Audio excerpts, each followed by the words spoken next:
और बात करेंगे कुछ शहर कायद की, जहां पर सेहत के दुश्मन गुटखे मावा की फरोख्त जारी है। हिंद को सराइकी के मशहूर शायर गुलकार हुसैन बदर मलंग के रूप में कराची की सड़कों पर गुटखे मावा के नुकसानात से नौजवान नस्ल को आगाह कर रहे हैं। इसी के बारे में मजीद तफसीलात जानेंगे अपने नुमाइंदे नदीम शहजाद से। जी नदीम, अपडेट करिएगा।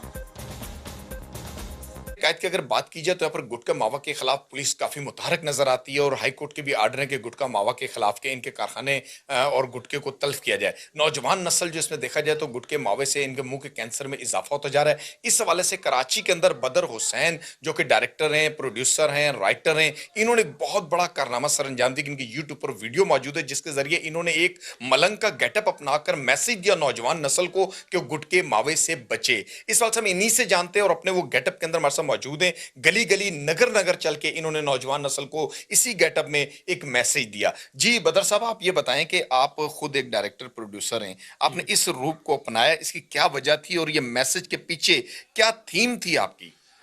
सर, मसला ये था कि इसी गुटके मावे से मेरे भाई को भी कैंसर हुआ और नौजवान नस्ल तबाह हो रही है, गुटखा मावा खा रही है, जगह जगह गुटखे की दुकानें खुली हुई हैं और इससे मुंह का कैंसर भी हो रहा है। तो मैंने इस चीज़ को देख के अवाम की हमदर्दी में, बच्चों की हमदर्दी में